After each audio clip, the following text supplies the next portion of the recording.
Sir 4 ఏళ్ళు sir మీ cinema చూసి.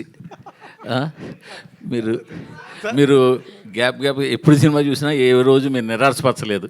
ఏ కంటెంట్తో వచ్చినా కూడా మీరు ఎవరిని కూడా జెన్యున్గానే చేసుకుంటూ వచ్చారు. సో అంటే రాజుగారు ఇందాక మాట్లాడితే ఏమన్నారంటే దీనికి రిఫరెన్స్ లేదు అన్నారు ఈ సినిమాకి. అది ఎంతవరకు కరెక్ట్? అంటే రిఫరెన్స్ అంటే నేను ఇది ఏదో దీనికి మూల సినిమా ఉంది ఇంకో కథ ఉందని కాదు, నేను ఇది ఈ టైప్ ఆఫ్ జానర్ సినిమా రాలేదా అని అంటేనే. నేను ఫస్ట్ కరెక్ట్ చేస్తానండి, అంటే దీనికి 4 years పట్టలేదు.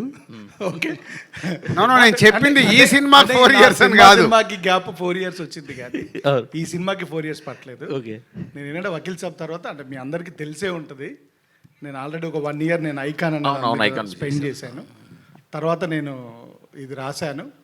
ఆనెస్ట్గా చెప్తున్నాను, నాకు కొంచెం ఇది నరేట్ చేసినప్పుడు కూడా I was rejected by some heroes. ఈ కథని అర్థం చేసుకొని నాకు ఫుల్ ఫ్రీడమ్ ఇచ్చి రేపు ప్రొద్దున ఈ సినిమా సక్సెస్ అవుతండి, ఈ స్టేజ్ మీద ఉన్న వాళ్ళకి చెందుతుందండి. డెఫినెట్గా నేను చెప్తున్నాను లౌడ్గా, ఇది ఏదన్నా బాగలేకపోతే entire credit is mine, fault is mind.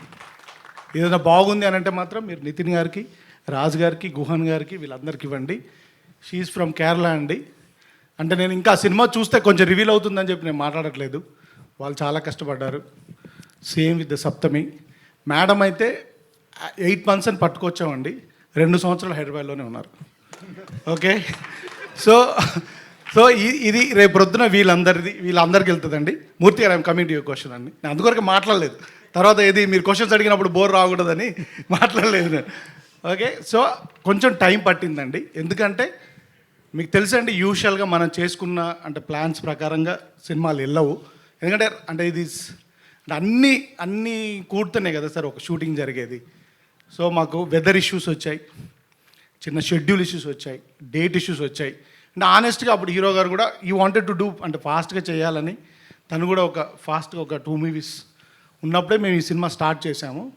So చిన్న అలాంటి ఒక అంటే మల్టిపుల్ ఫిల్మ్స్ వల్ల కూడా చిన్న డేట్ ఇష్యూస్ వచ్చాయి. సో దానివల్ల కొంచెం డిలే అయితే అయ్యింది సార్, 100% అయింది. సో థ్యాంక్ యూ అండి, నేను డిలేగా వచ్చినా కానీ నేను కరెక్ట్గా వస్తారని మీరు రికగ్నైజ్ చేసినందుకు.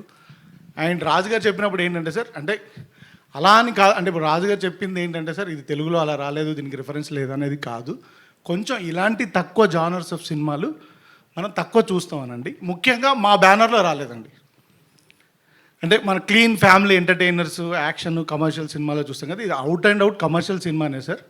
కాకపోతే కొంచెం స్క్రీన్ ప్లే ఇంకో వేరేలాగా అల్లిన సినిమా అంతే. డెఫినెట్గా ఇలాంటి రిఫరెన్సెస్ ఉన్నాయండి, 100% ఉన్నాయి. రాజుగారు అలా ఇప్పుడు మనం ఏమంటామంటే సార్ తక్కువ ఉన్నదాన్ని వాడు మంచోడ్రా, వాడు ఒక్కడే మంచోడ్రా అంటాం. అంటే వాడు ఒక్కడే మంచోడనండి కాదు కదా, మూర్తి గారు టాప్ ఇప్పుడు అంటారు కదా, అంటే మూర్తి గారు అని కాదు, మూర్తి గారితో ఇంకా చాలా చాలా సార్ ఉన్నారు, వాళ్ళు ఉన్నారు. అలా ఒక అంటే కొల్లుక్యాలుగా మాట్లాడేటప్పుడు దొరలే మాటల్లో అనడమే తప్ప డెఫినెట్గా అంటే వీ ట్రైడ్ అండి. రేపు ప్రొద్దున మీరు చెప్పాలని కోరుకుంటున్నాను. నేను ఎప్పుడైనా కానీ డయాస్లో ఎప్పుడు నేను నా సినిమా ఇలా ఉందని ఇప్పటివరకు ఎప్పుడు మాట్లాడలేదండి. ఏది వకీల్ సాబ్ చేసినప్పుడు కూడా నేను మాట్లాడలేదు, ఎంసీఏ చేసినప్పుడు కూడా మాట్లాడలేదు. సో ఒక రిలేషన్షిప్ అండర్ గ్రౌండ్ పెట్టుకొని ఒక స్క్రీన్ ప్లే బేస్డ్ సినిమా చేశాం sir. I hope you will enjoy it. Sir ఇంతకీ ఐకాన్ గురించి ఏమని చెప్తారా? అసలు ఏమైంది ఆ కథ? ఓన్లీ తమ్ముడు నేను ఒప్పుకోను, నేను ఒకటి చెప్పలేదు సార్. ఆ కథ అలాగే ఉందా? ఏంటి కథ అలాగే ఉందా? నేను ఒప్పుకోను, ప్రొడ్యూసర్గా నేను ఒప్పుకోను. మన ఇద్దరు ఇంటర్వ్యూలో మాట్లాడుకుందాం సార్, మన ఇంటర్వ్యూలో మాట్లాడుకుందాం. ఆ కథ అలాగే ఉంది కదా సార్, తర్వాత మాట్లాడదాం సార్. మీరు ఐన్ టు ఐన్ ఆడుకున్నప్పుడు ఆడుకోండి. అలా కాదు సార్, ఎందుకు అడిగానంటే జనాల్లో ట్విట్టర్లో ఏమడుగుతున్నారంటే అదే కథ ఇదే అని అడుగుతున్నారు. కాదు అదే అడగండి మీరు. ఓకే, ఇది ఐకాన్ కథ కాదండి. అది ఓకే, ఇది ఐకాన్ కథ కాదండి.